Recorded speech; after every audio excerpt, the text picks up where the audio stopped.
Okay, Bismillahir Rahmanir Rahim. Alhamdulillahi wa kafa wa salamun ala ibadihi alladhina istafa amma ba'd. So what are you doing in the mountains of California?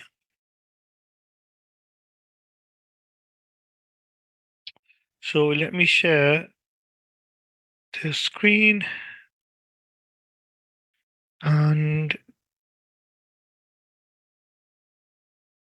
okay.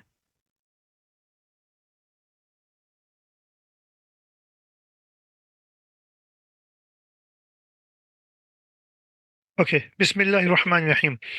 So this is where we were doing the adat tahammul and siyag tahammul wal ada. We were doing that. And we did حدثنا and أخبرنا, and we are still on قراءة على الشيخ. Do you remember that 2 weeks ago? Yes. Okay.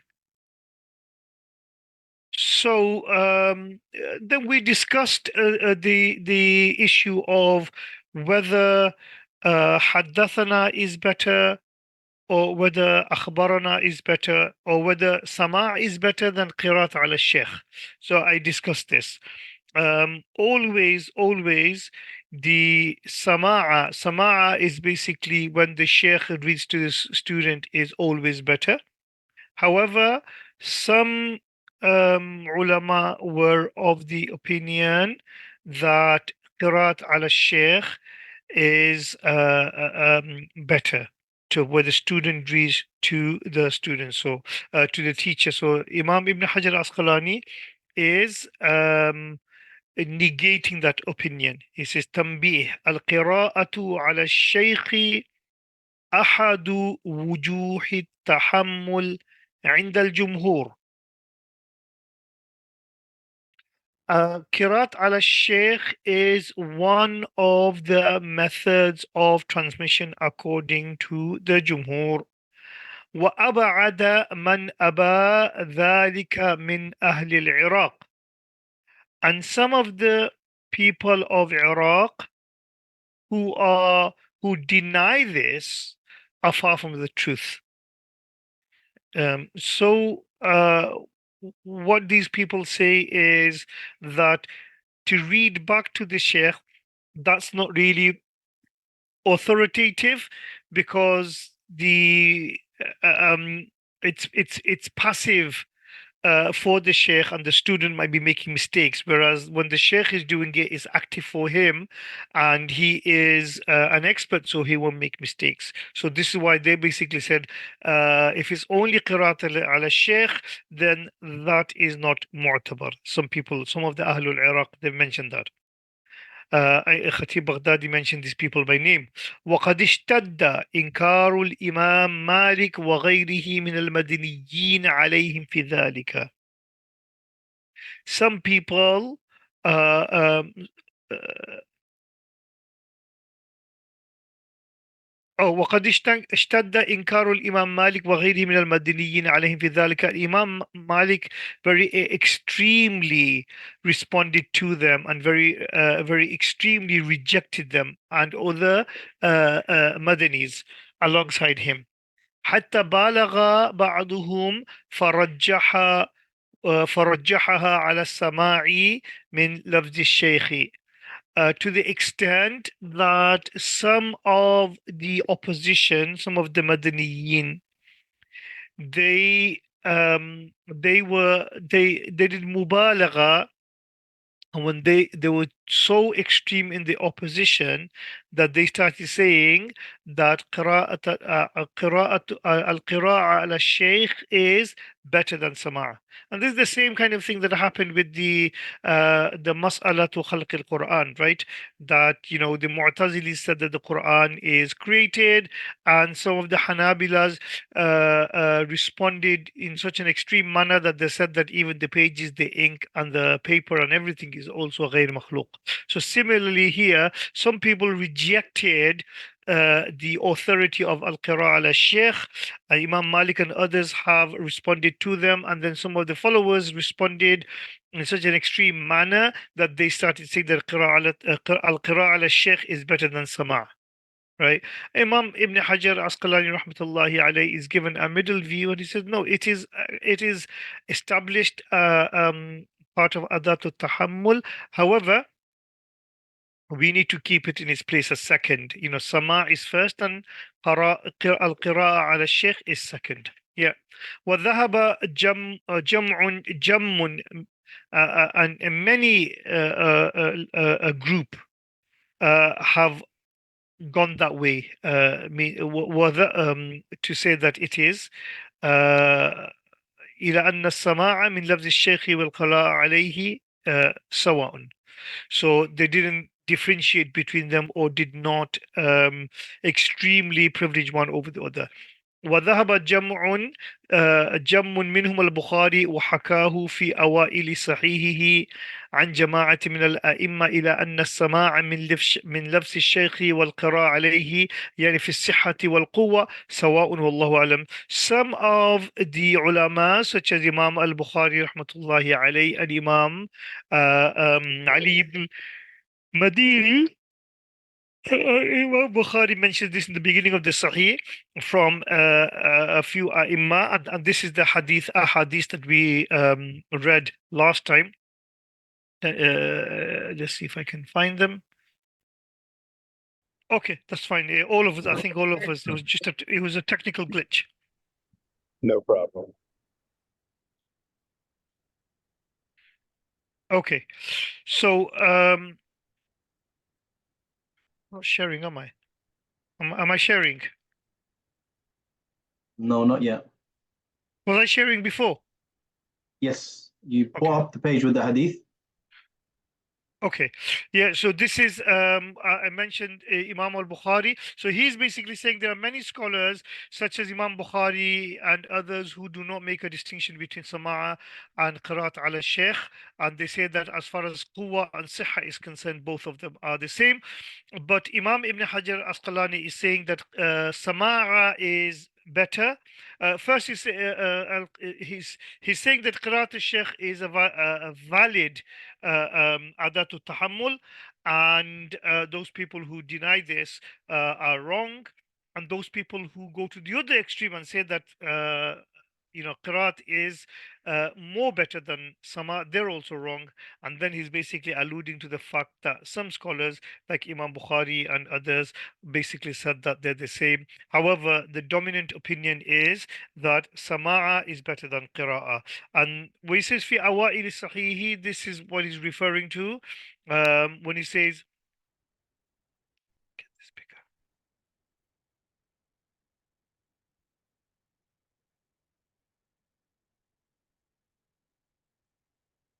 This one, باب قول المحدث حدثنا وأخبرنا وأنبأنا. Through this, he's basically trying to establish that. There we go.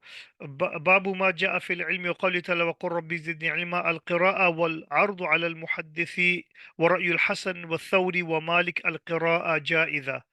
Yeah. واحتج بعضهم في القراءة على العالم بحديث ضمام بن ثعلبة قال للنبي صلى الله عليه وسلم الله أمرك أن تصلي الصلاة؟ قال نعم. قال فهذه قراءة على النبي صلى الله عليه وسلم. أخبر ضمام قومه بذلك فأجازوه. واحتج مالك بالصك يقرأ على القوم فيقولون أشهدنا فلان ويقرأ ذلك قراءة عليهم، ويقرأ على المكر فيقول قارئ أقرأني فلان. حدثنا محمد بن سلام قال حدثنا محمد بن حسن الواسط عن عوف عن الحسن قال لا بأس بالقراءة للعالم. واخبرنا محمد بن يوسف الفربري قال حدثنا محمد بن اسماعيل البخاري قال حدثنا عبيد الله بن موسى قال اذا قرئ على المحدث فلا بأس ان يقول حدثني قال وسمعت ابا يقول عن ابو سفيان. So this is the whole discussion right at the beginning of Kitab al-Ilm on this, that about the difference between Imam Bukhari seems to not make a difference between al-Qira'a and Sama'a. That's all he's saying. So there are a few assumptions here, and Imam Ibn Hajar is breaking those assumptions and coming out with the kind of the Mu'tazil position. والإنباء من حيث اللغة واصطلاح المتقدمين بمعنى الإخبار.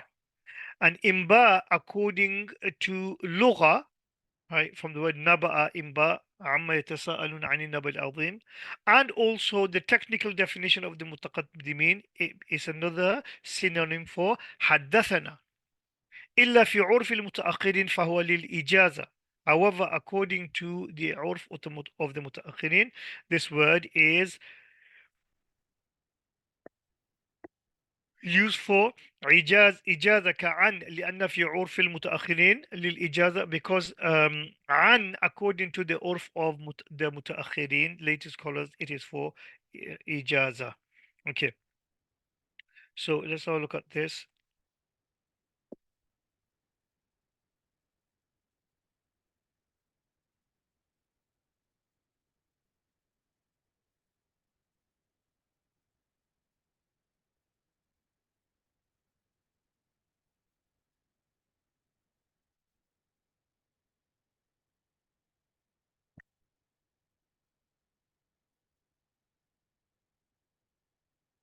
Right,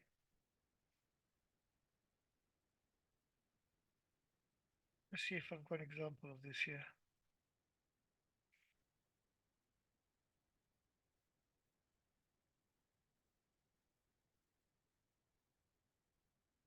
أنبأنا محمد بن الحسن بن قتيبة قال حدثنا قتيبة بن أبي السري قال حدثنا عبد الرزاق قال أنبأنا معمر عن هشام بن عروة عن أبيه عن عائشة سألها. So this is in موارد الذمعان by Imam Nuruddin al-Haythami.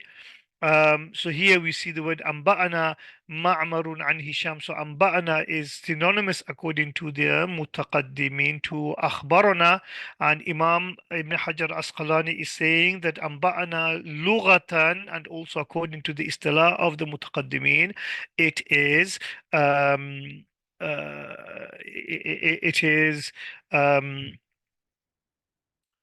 وأخبرنا. However, according to the istilah of the متأخرين, أنبأنا is just مطلق عن.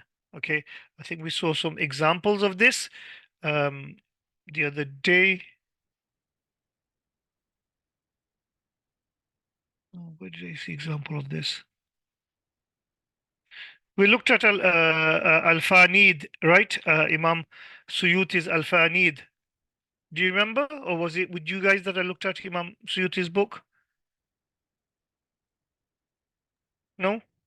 No, I don't recall that, Maulana. Okay. I don't remember.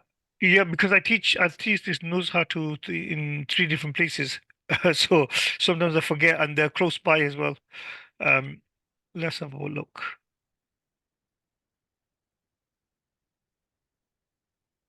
Sorry, Maulana, once you're looking, is it according to the mutaqaddimin that it's the same as an, or is it according to the mutaakhirin? According to the متقدمين, it's according to the متقدمين, it's أخبرنا. It's the same as أخبرنا. It's the متأخرين who say is إجازة. Yeah.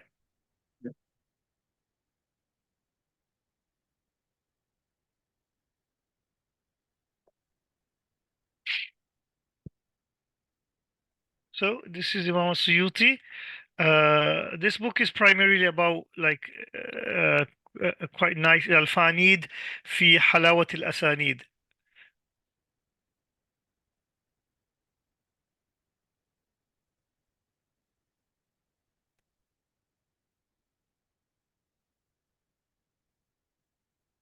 Like look at this. Let's go to another riwayat. There we go. حديث اجتمع فيه 5 من الصحابة يروي بعضهم عن بعض. So we've not looked at this book. No, not No. that Okay, so Imam Suyuti is giving his isnad. أخبرني محمد ibn مقبل الحلبي إجازة مكاتبة. Right, let's remember this إجازة مكاتبة is going to come again. عن أحمد بن عبد العزيز ومحمد بن علي الحراوي كلاهما عن الحافظ شرف الدين الدمياطي قال أنبأ الحافظ يوسف ابن خليل قال أنبأ ذاكر ابن كامل قال أنبأ أبو زكريا يحيى بن أبي عمر الإسبهاني قال أنبأ عمي أحمد بن الفضل قال أنبأ أبو علي الحسين بن أحمد البرزعي قال حدثنا محمد بن العباس الجوزي قال حدثنا محمد بن حيان الأنصاري قال حدثنا الشاذكوني قال حدثنا سفيان بن عيينة عن الزهري عن سعيد بن المسيب عن عبد الله بن عمرو بن عاص عن عثمان بن عفان عن عمر بن الخطاب عن أبي بكر الصديق. So there we go. From Sa'id ibn al-Musayyib, from Abdullah ibn Amr ibn As, one Sahabi, عن عثمان ibn Affan, عن عمر ibn الخطاب, عن أبي بكر الصديق, عن بلال رضي الله عنهم, قال رسول الله صلى الله عليه وسلم الموت كفارة لكل مسلم. The reason why I mentioned this is you see that the later mutaakhirun, they use the word amba'a quite a lot. That's the point that I was trying to make here. They use the word amba'a quite a lot. And amba'a, according to them, is the same as just saying an. Okay. But they just use the word amba'a. It's something that was their style. I mean, from the earlier scholars, they use an. That was their style. So you'll notice that I think Omar, I must have mentioned this to you, that if you were to take up this isnad, yeah, and if you were to kind of break it up according to qarn, right, and normally in hadith studies, one qarn is about 40 years, right, or one tabaqa is about 40 years. If you were to kind of break it up into kind of 40 years, then you will basically see that so where are we? So حدثنا سفيان ibn Uyayna from عن الزهري. Ibn Shihab al-Zuhri died in 124 Hijri. Yeah. Um, Ali ibn al-Madini says that most of the isnads, they go through six people, and nearly all of them go through Ibn Shihab al-Zuhri. Ibn Shihab al-Zuhri is known as the madar of most of the asanid. It's a hyperbole, but is saying that he's such a pivotal figure. But you'll see from this kind of like from the 120s and earlier, you don't get kind of sophisticated terminologies of أخبرنا حدثنا سمعت قراءة عليه أجازني. It just عن right all the way, and that's a general kind of I mean, you do get it, but generally speaking, most of them from that period is and that's because it follows the kind of data that terminologies were not as developed. Whereas if you look at the golden age of hadith studies, this is the golden age. You know, Sufyan ibn Uyayna, Muhammad Hayyala, and so these are the kind of the Bukhari and Ahmad ibn Hanbal age. You see that all of the sophisticated terminologies are there, and then when you go earlier, then you'll basically see that there are is'an, is amba'a. You know, people are not really bothering that much because the books have already been the hadiths have already been documented in the book. So it's quite interesting just to have a kind of look at that in that way. That's very interesting. Yeah, from a historical point of view. And you can take any hadith and you can basically do this.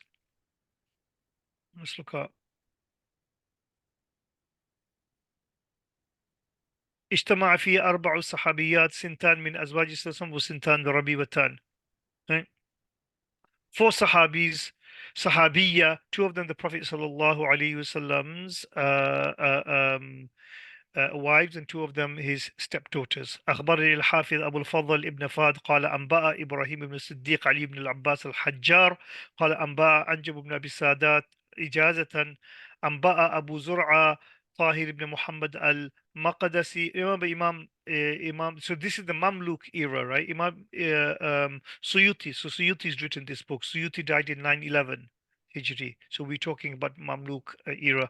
أنبأ أبو زرعة طاهر بن محمد المقدسي قال أنبأ محمد بن حسين قال أنبأ القاسم بن أبي المنذر قال أنبأ علي بن إبراهيم بن سلمة قال أنبأ محمد يزيد القزويني قال حدثنا أبو بكر ابن أبي شيبة. Yeah. This is I think Imam Ibn Majah. Yeah. So Muhammad Yazid al-Qazwini is Imam Ibn Majah. So this guy, Ali ibn Ibrahim ibn Salama, or somebody above, it doesn't necessarily have to be Ali ibn Abi Ibrahim, but somebody above might be quoting Anba'a.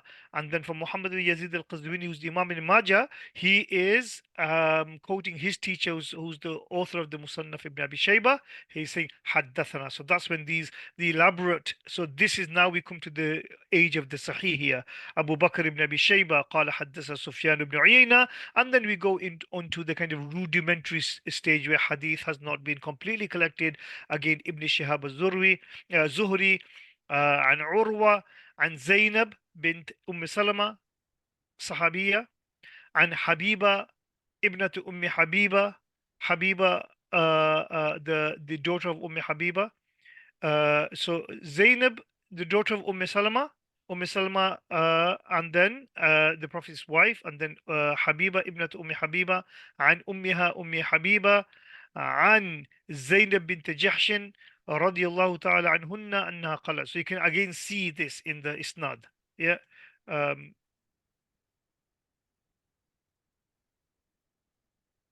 look at this one. من رواية أحمد بن حنبل عن الشافعي عن مالك. Yeah. Here he's truncated the isnad and he just said وبالإسناد إلى عبد الله بن أحمد بن مالك قال حدثنا أبي قال حدثنا محمد بن إدريس الشافعي قال أنبأ مالك عن نافع. So this is not this most likely this is not Muhammad ibn Idris al-Shafi is not saying Anba is probably somebody from this part of the isnad. Yeah. So again, that's a way Yeah. of dating terminologies as well.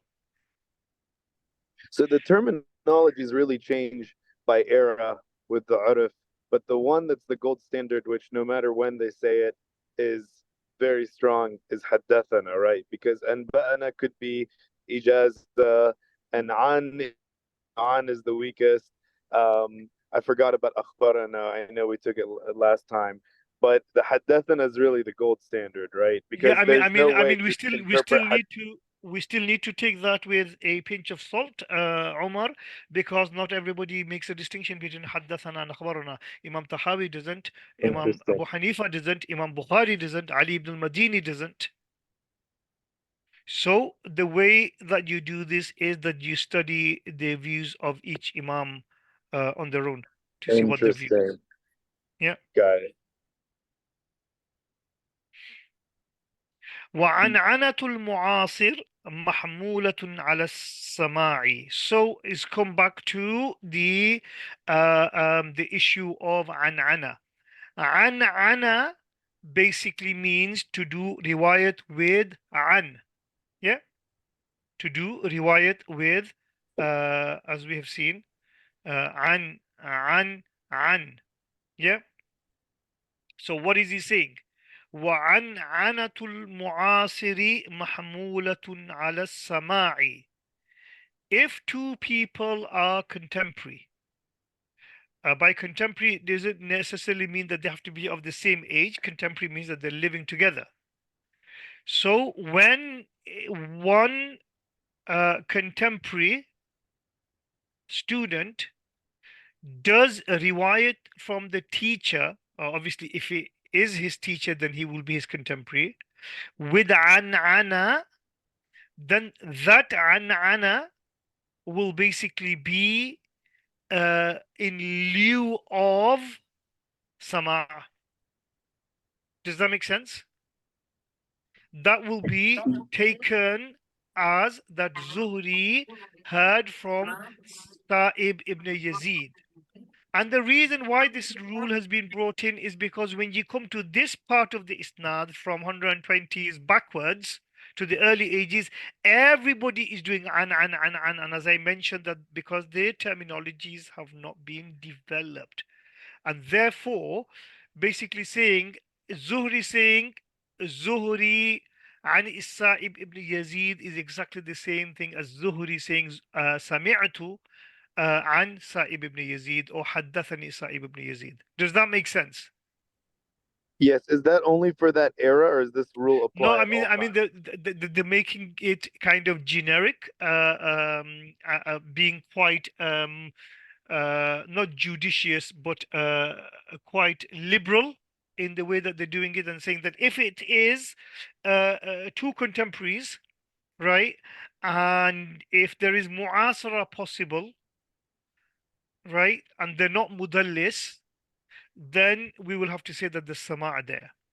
Other scholars such as Imam Bukhari, he basically says sama is not only the condition, but also liqa. At least one time in their lifetime, they need to basically have met. And this is the famous, we've done this before, the famous debate between Right. Imam Muslim and Imam Bukhari on whether,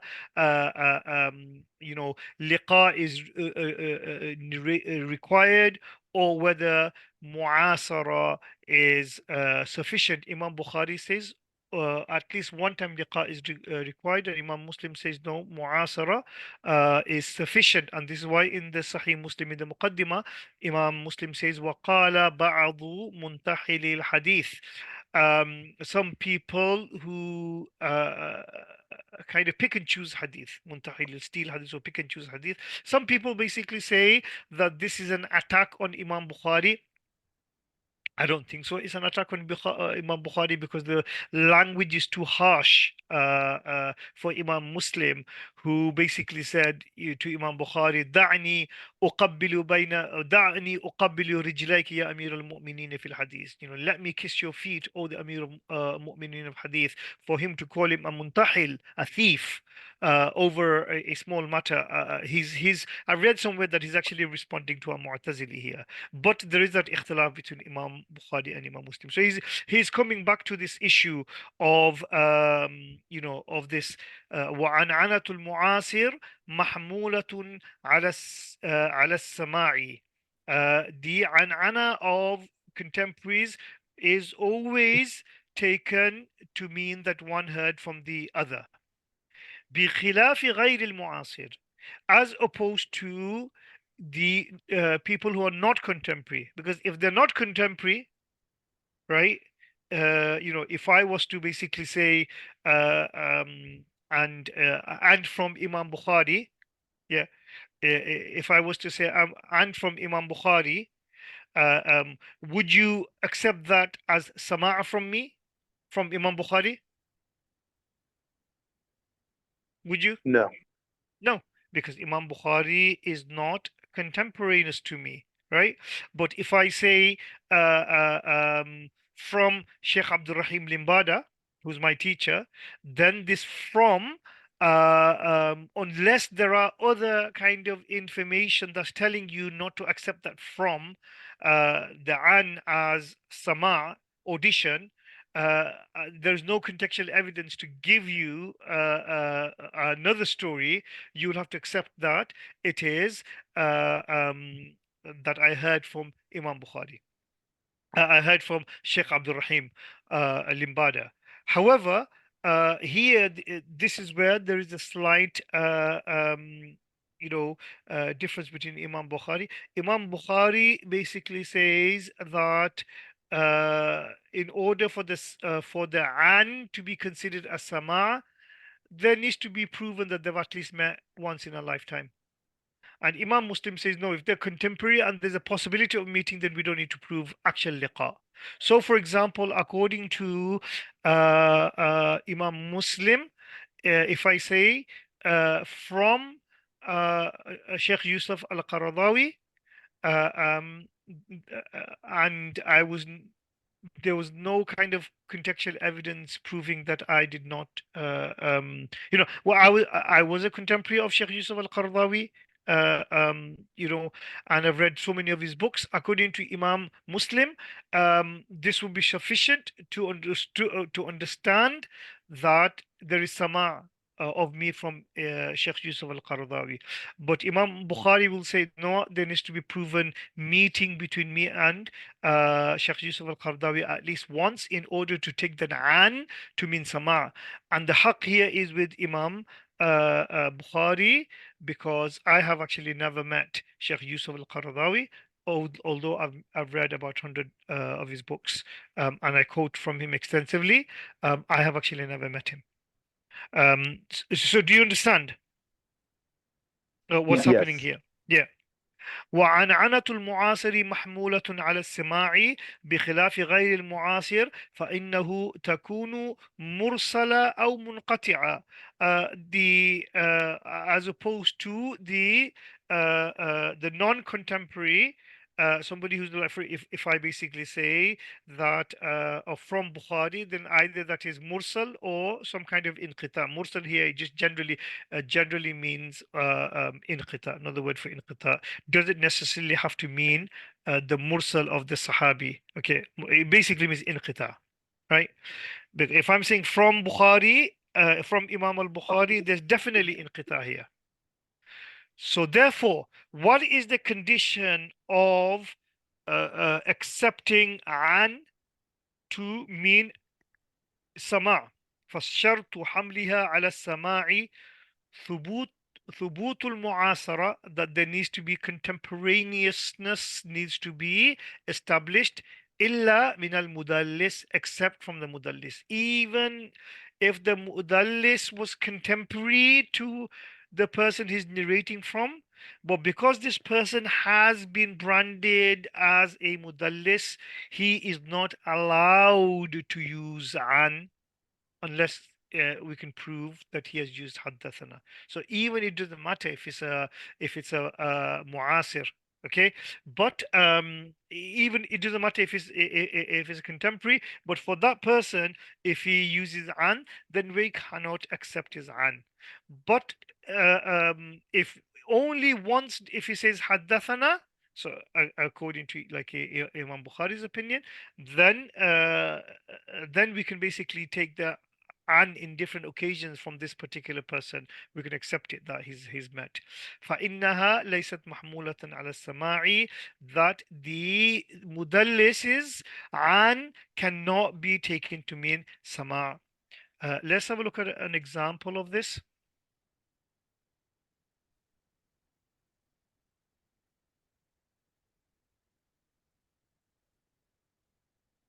This is from the Tabaqatul Mudallisin of Imam Ibn Hajar Asqalani.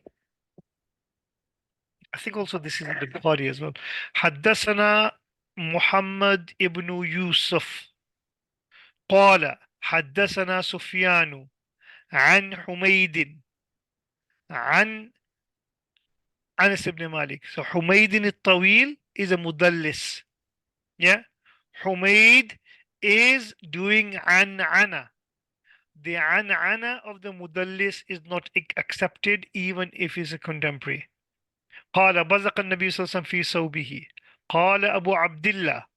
أبو عبد الله is Imam Bukhari.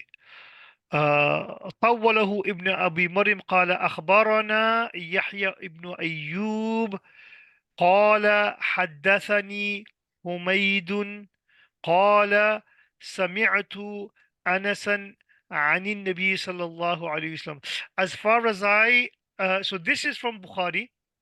As far as I remember, this isnad أخبرني يحيى ابن أيوب قال حدثني حميد قال سمعت أنس عن أنسا عن النبي صلى الله عليه وسلم. This isnad is not for this hadith. بزق النبي صلى الله عليه وسلم في ثوبه. It's a completely different hadith, but Imam Bukhari still produces this isnad just to show that the liqa and the sama of Humayd and Anas is established. And if it's established one time, then it doesn't matter how many times he says an. We've got an evidence of liqa. Does that make sense? Yes. Okay. Imam Ibn Hajar says in the Tabaqat, so this bit is the Tabaqatul Mudallisin, right? Not this bit. This bit is from Bukhari. حميد الطويل صاحب أنس مشهور كثير التدليس عنه حتى قيل إن معظم حديثه عنه بواسطة ثابت قتادة. That he was a student of Humayd ibn Tawil, was a student of Anas ibn Malik. However, he used to do a lot of tadlis to the extent that it said that the most of the hadiths that Humayd narrates from Anas radiallahu ta'ala anhu is through Thabit al-Bunani and Qatada ibn Di'ama. ووصفه بالتدليس النسائي وغيره, and Imam Nasai and others have basically declared him to be a mudallis. وقد وقع تصريحه عن أنس بالسماع وبالتحديث في أحاديث كثيرة في البخاري وغيره. However, we have tahdith from Humayd al-Tawil that he had heard from Anas in many ahadith in Bukhari and other books. Does that make sense? Yes. So وقيل يشترط, so he's repeating the mas'ala of an'ana, but he's not talking about an'anatul mudallis. So we've read an'anatul mudallis long time ago.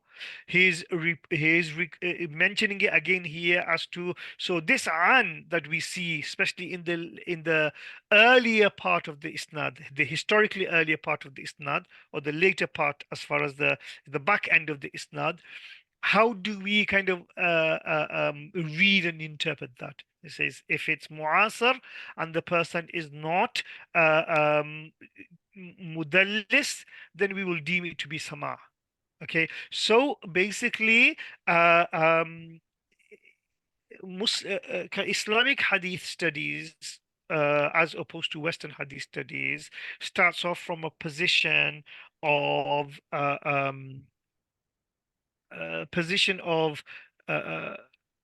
Acceptance? acceptance, as opposed to the position of skepticism. So a hadith is to be accepted, if not necessarily sahih, is maqbul, unless you can prove otherwise.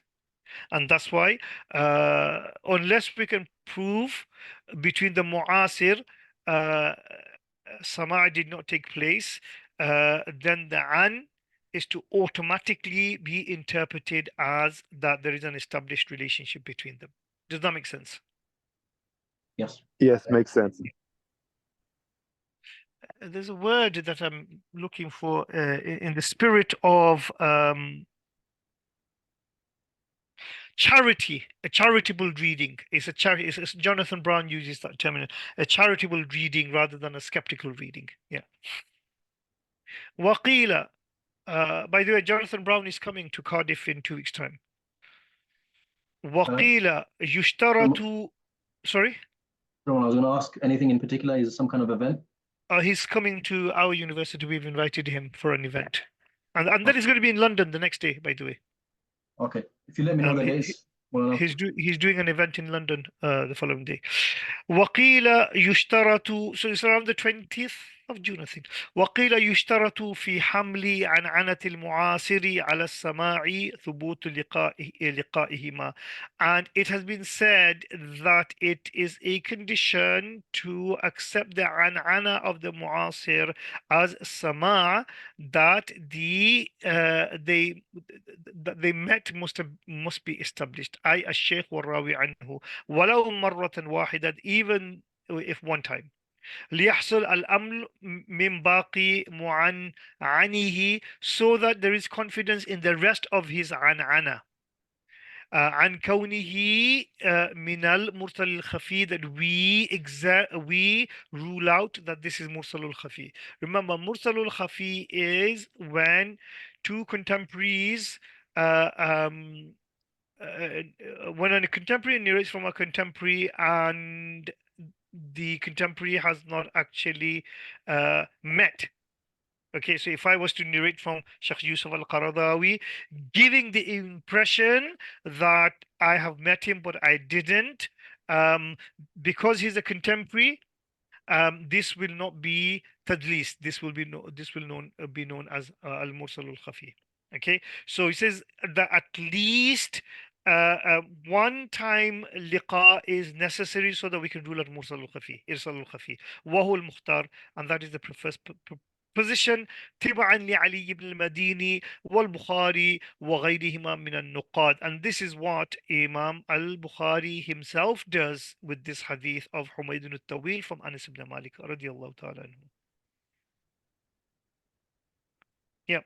وأطلقوا المشافهة في الإجازة المتلفظ به تجوزا, and the and the word mushafaha is used metaphorically, tajawuzan, majazan, metaphorically, to mean that ijaza which has been verbally giving. So somebody can say, shafahani fulan, okay? But or وكذلك المكاتبة في الإجازة المكتوب بها. And similarly, the word mukataba وكذا, what does كذا mean? وكذا المشافهة في الإجازة المكتوب بها تجوزا. So because mukataba literally means to write, but here it means somebody say katabani fulan, means that the person has written the ijazah to me. You don't say katabani ijazatan, right? However, as we saw in the Fanid, we saw an example of this.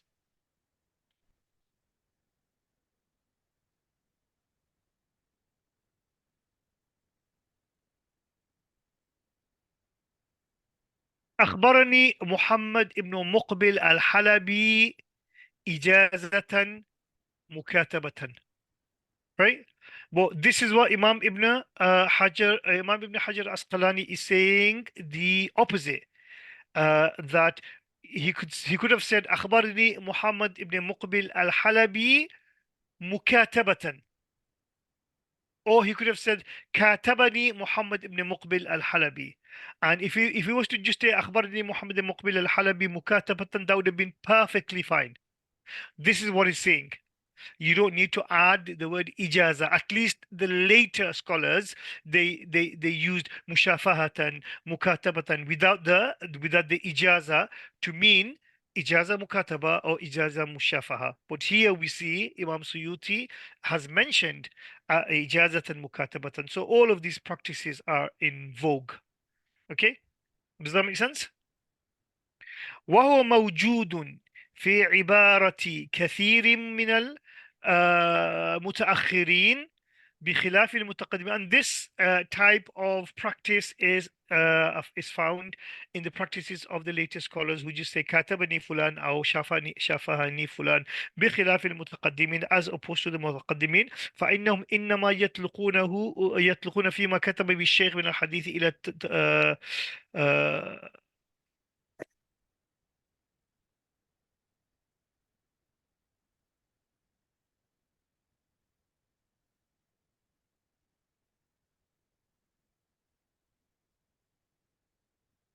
وأطلقوا المشافهة في الإجازة المتلفظ بها وكذا المكاتبة والإجازة.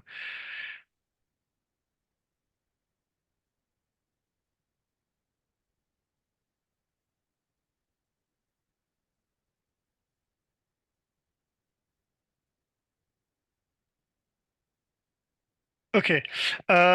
بخلاف المتقدمين, as opposed to the متقدمين, they just use this, let's talk about مكاتبة in a generic term, generic way.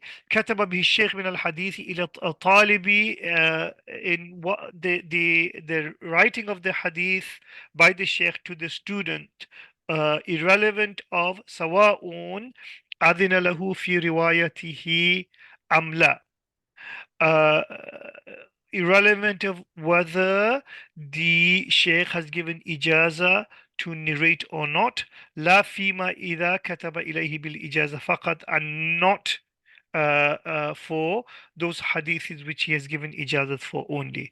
So basically saying the word katabani fulanun, according to the mutaqaddimun, it just basically means that the sheikh has written these hadiths to me. It has got nothing to do with ijaza. Yeah, it just means he has written. Shafahani fulanun is that so and so has verbally narrated those hadiths to me or said those hadiths to me. It's got nothing to do with ijaza. It's just a matter of fact thing that he just vocalized it or he just written to me. It has got nothing to do with ijaza. As opposed to the mutaakhirun, when they basically write katabani fulanun or shafahani fulanun, this is a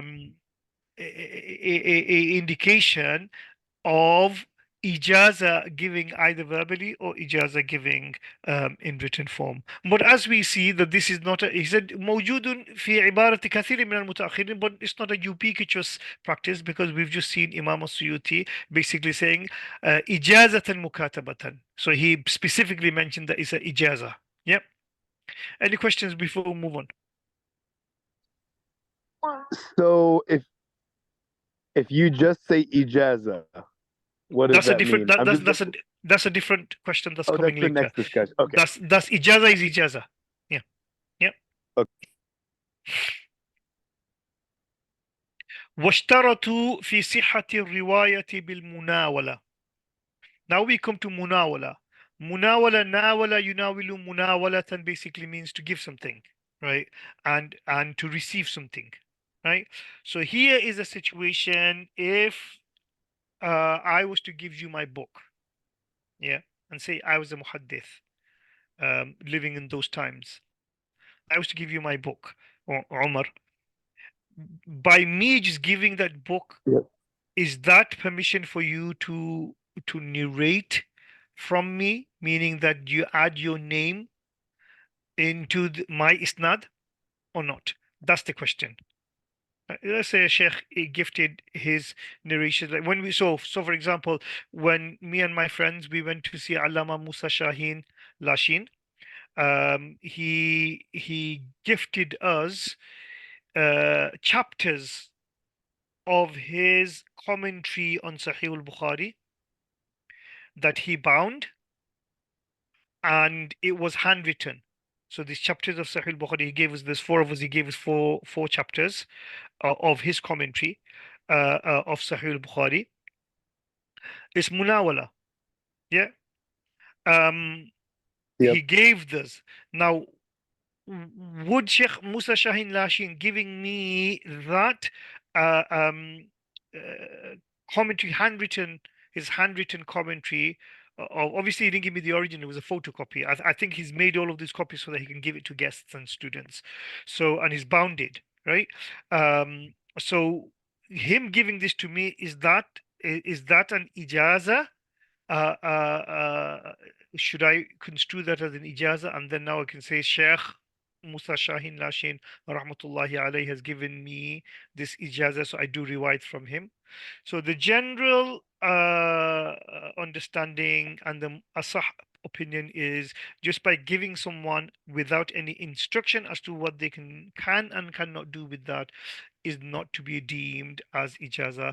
If that is the case, then everyone who has been given a book as as a gift would have deemed that to be an ijaza. Does that make sense? Right. Right. Yes. But since I mentioned my own example here, I will say that when Sheikh Musa Shaheen Lashin uh, gave us this book or his papers, he basically said, and I give you ijaza to narrate from me not only this but everything that I have written. And then we told him about our teacher Maulana Abdurrahim Limbarasab, who really loves the his Fathul Mun'im, and he also gave through us ijaza to Maulana Abdurrahim Sab to narrate from him. So it was ijaza of barakah, but still it was an ijaza. So here we have a munawala. He has given us me and Mufti Shafiq, may Allah give him shifa, and Mufti Mustafa Rahmatullahi alayhi, who passed away in COVID, and Maulana Ishaq, who's a medical doctor as well from Clapton. Four of us. He gave us these, and also he gave us, so this was a munawala, muqtarin bil ijaza. Yeah, this is the discussion here. واشترطوا في صحة الرواية بالمناولة اقترانها بالإذن بالرواية, that the condition for the riwayah of munawala to be sahih is that it needs to be accompanied with an ijaza. Idhn here is ijaza, permission to narrate. وهي إذا حصل هذا الشرط أرفع أنواع الإجازة. When this can do, and it says, and this munawala, if it is if it meets all of these conditions, is the highest level of ijaza. لما فيها من التعيين والتشخيص, because here there is a specification and specifying exactly what and exactly who, right? So he said, I give you this book and I give you ijaza to narrate this book from me. So it was giving, right? And then the ijaza is that this book to you. So it's ta'yin and tashkhis, very specific. And that's why, rather than saying I give you ijaza to narrate everything from me, yeah, or I give everyone ijaza, yeah, it's that it's very specific, and that's why munawala al-muqtarin bil ijaza then becomes the highest form of ijaza. Does that make sense? Yes. Yeah, he's giving an example. He says wasuratuha.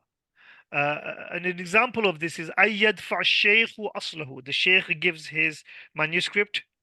أو ما قام مقامه, or that which is equivalent to that. Like for example, Sheikh Musa Shaheen didn't give us his asal, he gave us a photocopy of the asal, قائم مقام, للطالب, yeah, to the teacher, to the student. So the sheikh gives his asal or a duplicate of the asal, that's what we can say, to the student, or أن يحضر الطالب الأصل للشيخ, or the student managed to get a copy of the asal from somewhere. He might have copied it from somewhere and brings it to the sheikh. ويقول له في الصورتين, and the sheikh says to him in both these situations where the sheikh has either given the asal or a copy of it, or the student managed to obtain it from somewhere else and brings it to the sheikh to show. The sheikh says to him in both these situations, هذا روايتي عن فلان. This is my riwayah, my these from such and such scholar. فروه عني, narrate, you have the permission to narrate from me. Yeah. The condition also for munawala, yeah, for munawala also is because munawala is from the word nawala, one thing going exiting somebody's milkiya and going into somebody else's milkiya. So there is a physical transference of property here. It's bab mufa'ala. It's a two-way process. So it says, but one of the conditions of munawala is ayyumakkinahu minhu, that the teacher gives tamkeen. Tamkeen here basically means that gives him makan, a position, or give him rights over it. How? Imma bitamliki, either he gives him ownership of it, makes him malik, gifting it to him. When you give somebody to somebody, then it's a gift. Or imma bil ari, or he loans it to him. So for example, when we get a book from the library, or if you were to borrow a book from me and I lend it to you, then it's a loan, right? It's not a gift. So in either way, either gifting a book and as a result of gifting one becomes malik, or loaning a book as a result of which you are just a borrower and not an owner. But in both these situations, there has been physical transference of property. One is permanent and the other one is temporary. Yeah. So that is also one of the conditions of munawala. Because if that isn't there and it's just a verbal ijaza, then it's not a munawala. It's mukataba or mushafa or ijaza. It's not munawala. Does that make sense? Yes. Yeah. Yeah. And they don't even have to read the whole book like the qira'ah on his shaykh. He can just give the book and say, This is ijaza. This is both yeah, the ijazah. student cannot say قراءة على الشيخ. He can't say that. He can't say أخبرني وحدثني. He has to say ناولني إجازة. Yeah, he has to say something like that. Got it. You know, إما Sheikh, sometimes now when they do the ijazas, they sit and they say, we're going to do ijaza of like Sunan Abu Dawood, and everyone sits in the masjid and they read the whole thing from the beginning to the end. But really, for ijaza, technically, right, understanding what we've learned, you don't have to do that. That would technically be qira'ah. Well, I guess the Sheikh is reading it, so you're hearing it. So that would technically be istima' rather than ijaza Yeah, technically, right? but the yes, this is a very good question. But the it's two different things. The reason why they call it ijaza rather than sama'a is sama'a comes with uh um actual serious study of that particular book. Like, you remember the sama'a in the olden period, in the Asr al-Tadween, the sama'a was done so that they're actually compiling the hadith and collecting the hadith. Does that make sense? Got it. Makes a Whereas lot of sense. Yeah. ijaza is just baraka. So even though this is yeah, in a way, is the teacher is qira'atu sheikh to everybody else, but they're not actually studying it. This is just riwayatan. It's not dirayatan, it's riwayatan. So it's ijaza of baraka. There may be ulama there who understand it, but there may be other people who don't understand it. So this is an ijaza of my brother who loves these things. He's not an alim, but he loves going into all of these makras. So I basically asked him permission if I can show this. This is from Muhammad Abu Bakr Daniel. إجازة خاصة في موطأ الإمام مالك بن أنس بن مالك بن عامر الحمد لله says فإن الأخ الفاضل محمد مجاهد علي قد سمع علي الحديث المسلسل بالأولية وموطأ الإمام مالك. So he says قد سمع علي yeah الحديث المسلسل بالأولية وموطأ الإمام مالك برواية يحيى بن يحيى الليثي، وكان ذلك خلال الدورة التي عقدها الأكاديمية القرطبية للدراسة الإسلامية غير الاتصال عن عبر الاتصال عن بعد. There we go. Basically online. So he's basically saying عبر الاتصال عن بعد online, which is a new concept. Now, this would have been Right. something very alien to the mutaqaddisin. Ittisal and bu'd are oxymoron. Yeah, عبر الاتصال and bu'd Right. are oxymoron, but nowadays we are living in oxymoronic times. Yeah. وكان مفتح. Okay, he's giving the date. وأجيز المذكور بهما إجازة خاصة، وذلك بالشرط المعتبر وأوصي باتقوا الله وأن يكون متبعين في العقائد وقول okay ولا ينساني. So yeah, so I'm just looking at this.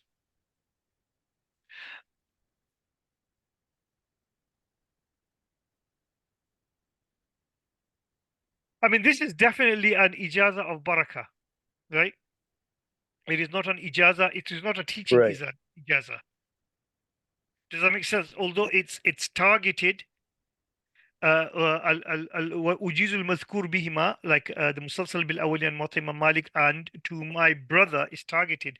The ijaza of the what we call the mujaz bihi, the thing which is giving ijaza for the Muwatta Maliki and the Musalsal bil Awliya is specified, and the person's name is, and the mujaz lahu is also specified. But this is not an ijaza, although the sima is there. فسمع علي الحديث المسلسل بالسماع is there, but this is not a حدثنا type of ijaza. This is an ijaza of barakah. Does that make sense? Yes. Yeah. I'm not sure if this gives my brother ijaza to teach the musalsal and the muwatta of Imam Malik. I don't think so. I need to ask Sheikh Imtiaz Abu Bakr Daniel this question as to what is the nature of this. Most likely, and that's not because I want to kind of I have something against my brother. May Allah give him a long life and give him barakah. He's my elder brother, but I just want to kind of, I'm curious as to this. Yeah, but I asked his permission if I can use this, my brother's permission, if I can use this in class. Yeah. MashaAllah. Another one, if you want to see, is another ijaza. If you want to see it, a very nice ijaza. Uh,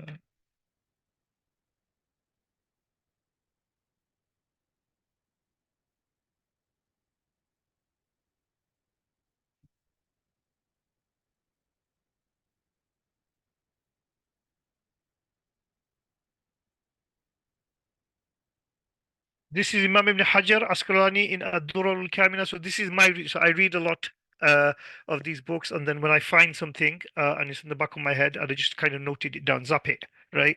Because like who looks for these things? Yeah, but they just come about. So this is Imam Ibn Hajar he's doing a history.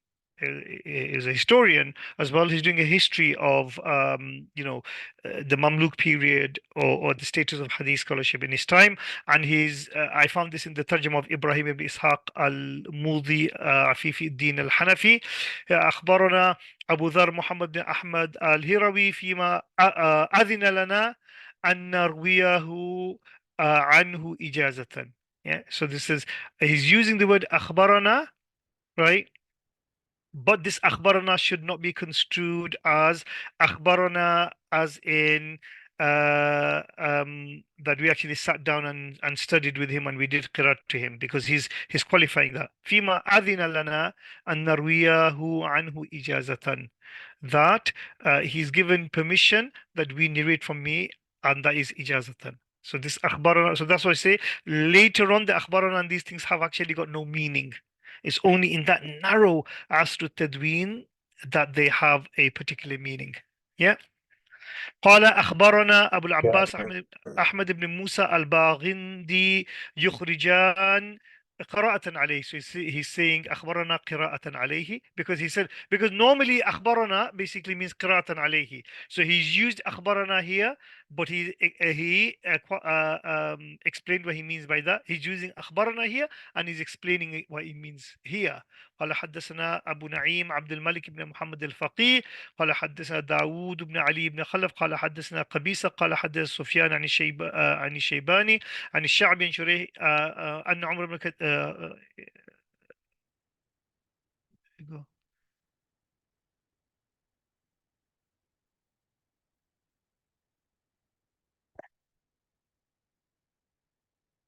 Sorry, this is from Ibn Abdul Bar, Jami'u Bayan al-Ilmi. ودليله. This is from Imam Ibn Abdul Barr, who's basically doing this. Imam Ibn Hajar, he basically talks about Ibrahim ibn Ishaq al-Mudhi al-Afif al-Din, and he says, وَهُوَ مِنْ شُيُوخِ بِالْإِجَازَةِ عَامَّة. He's my sheikh. He's given me ijaza amma, like the way that my brother has not formally studied with Sheikh Daniel, but it's his sheikh through ijaza amma. So this is from Imam Ibn Abdul Barr. That's why it was confusing me. And also this name was confusing me. Like, why would the Imam Abu Dhar Muhammad bin Ahmad al-Hirawi is a later? Why would Ibn Hajar be thinking from him? But this is the one that I wanted to show to you. Sheikh Yasin Fadani, rahmatullahi alayh. Muhammad Yasin Fadani was an Indonesian scholar brought up in the Haram in Medina, and he was known as the or in Mecca, and he was one of the muhaddith of the Haramain of the last century.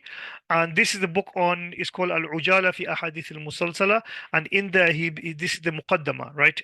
He basically, I just want to read this muqaddama. He says, Alhamdulillahi Rabbil Alameen, wa salatu salamu ala Sayyidina Muhammadin Ashraf al-Mursaleen wa ala alihi wa sahbihi ajma'in wa tabi'in bi ihsan ila yawmiddin. So it's when you start reading the biographies of scholars, and when you start kind of reading these kind of stories, it actually brings the topics to life. Because the topic is very abstract, and when you start seeing what people are doing and the personal anecdotes, it brings. So this is in social science, this is what we call thick description, and I like it because then it's, oh, okay, this is what was happening. Because sometimes it's very, very abstract, isn't it? He says, أما بعد فيقول خويدم العلم, says the little khadim of ilm, والطلبة ببلد الله, and is khadim of ilm and a student of ilm in Mecca, Muhammad Yasin ibn Muhammad Isa al-Fadani al-Makki إن من منن الله تعالى في زيارتي إلى المدينة المنورة بعد انتهاء الحرب العالمية الثانية. One of the grace of Allah subhanahu wa ta'ala is that He has allowed me to visit Medina Munawwara after the Second World War. So we're talking just after 1946. Yeah. أن تشرفت بزيارة الأخ الزميل العزيز المحب الوفي المحدث المسند الشيخ أبو الفضل محمد إبراهيم بن ملا سعد الله الختني ثم المدني في منزله بالساحة. So it says that Allah graced me with visiting this friend of mine in Medina واجتمعت فيه بأخوة أجلة من رواد الحديث والإسناد, and there were other scholars there who were hadith and scholars and isnad scholars, and he specifically mentioned isnad because by that time ilm al-isnad was dying out, even though even in India, even though hadith knowledge was great, but the ilm of the isnad was dying out. What I really like is this word ruwad. Ruwad is the modern word for astronomers. You know, astronomers go up into the space onto the moon, and they basically search for the truth and search for haqiqah.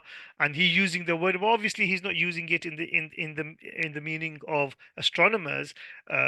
This is a classical Arabic word, but what's interesting is that the modern word for astronomers is also ruwad. So again, there is a kind of investigative, enthusiastic, like almost childish curiosity there by using the word ruwad. Yeah. إخوة أجلة من رواد الحديث والإسناد وهم من عدة أقطار إسلامية. They're from different parts of the Muslim world. فطلب مني الزميل المذكور إسماعهم حديث الرحمة بالمسلسل الأولية. My friend, he basically asked me to kind of read the hadith al-musalsal bil awwaliyya to everyone. فأسمعتهم, so I read it out to him. ثم أكد علي رغبتهم الصادقة لتلقي المسلسل الحديث على شروطها, and they basically wanted to read more ahadith al-musalsalat with me. فقلت إلى غد, he said, I said tomorrow, حتى أفكر وأنظر الفرصة so that I can, I have some time to think about it.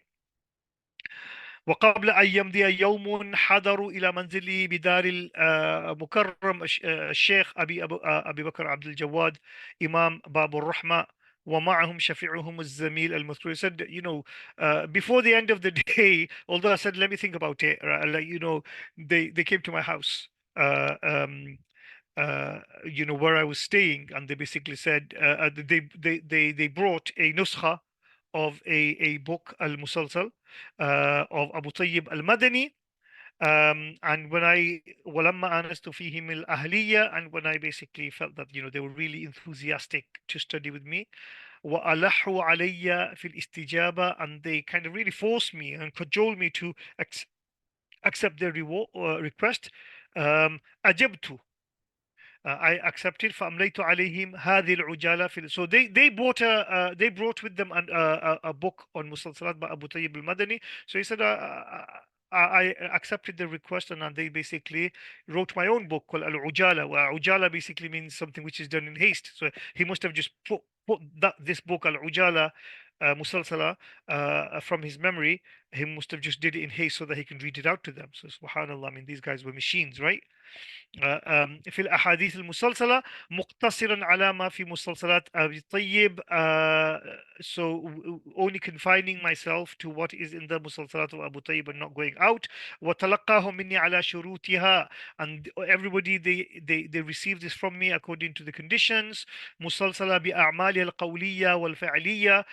What are the conditions? So remember in the مسلسلات we said sometimes it was bil aswadain with zamzam and dates. So when the hadith of Zamzam and dates came, I gave them Zamzam and dates, and they received Zamzam and dates. When the hadith of Assalamu alaikum Musalsal bi salam came, I did salam, they did salam. When the hadith of Musalsal bi Surah to Saf came, we all read Surah to Saf together. So they acted it out. As we say, مسلسل بأعمال القولية والفعلية وأجزتهم بها إجازة خاصة. This is the bit that I wanted to draw your attention to. But this thick description is also very nice. أجزتهم بها إجازة خاصة. I gave them all biha. What's biha? Of the ujala. The mujaz bihi. I gave them specific ijaza that all of them individually they can narrate this book from me. وعلى رأسهم الزميل الشيخ محمد إبراهيم الختني ثم عن the foremost of them is Sheikh Muhammad Ibrahim al-Khutali. Similarly, أجزتهم بجميع مروياته ومؤلفاته. Similarly, I have also given them ijaza for all of my writings and all of my riwayats, even the ones that they did not study from. So I gave them ijaza khassa of this al-ujala that they studied with me, but then I went ahead and I gave ijaza for everything that that I have written and I have done riwayat, even though they haven't studied it with me. Ijaza of barakah. Do you understand? Yeah. Yes. Then he moves on, and this is the interesting, really interesting big, and we can talk about this next week. He says, "بل قد أجزت بجميع ذلك أهل عصري ووقتي." He says, nay, rather I give ijaza of everything that I have written and everything that I've done riwayat for everyone that is living in my time and in my era. Okay, so if we were living in Sheikh Muhammad Yasin Fadani's time, then we would have been included in that ijaza. So everybody, right? This is called ijaza amma. Wallaha as'al an yanfa'a bihi innahu sami'un mujib. So this is very interesting that he's giving an ijaza amma to the whole world, right? And Sheikh Abul Fayd Muhammad Yasin Al-Fadani rahmatullahi alayhi has read the Nuzha and has read all of the other books on Ulum al-Hadith, and he knows that this is not accepted because it is not ijaza amma, is not accepted, but still he mentioned it as barakah, which we will read next week. Any questions before we stop for today's lesson? Just Yes. one quick question. So about the the categories, different categories of transmission, so everything that we've kind of like spoken about this week and last week. On a practical level, when would it kind of come into play? So I think, do you know the last lesson, which was like 3 weeks ago from now? I did a kind of a long discussion on what is the purpose of the isnad. Have you heard that? I remember you talking about it. About the different categories of this. Were you there then? I'm not 3 sure weeks. if that. Was it the one where there's 8 different categories? Sorry? Was it the one where there's 8 different categories? So at the top you've got Samyato and Haddathani, and then below that you've got No. Yes. So it was that text in the text, but I gave a kind of an introduction to the nature of the isnad, what the isnad or the purpose of the isnad, which was not in the text. that might have been the lesson I missed, I think. Maybe. Okay, listen to that. If it doesn't curb your appetite, then we can talk about it next week. You can throw the question next week in the beginning because it was quite a long discussion. Is that okay? Okay, inshallah. Okay, barakallah feek. I will see you all next week. Take care. Assalamu alaikum. No worries. Alaikum assalam wa rahmatullah.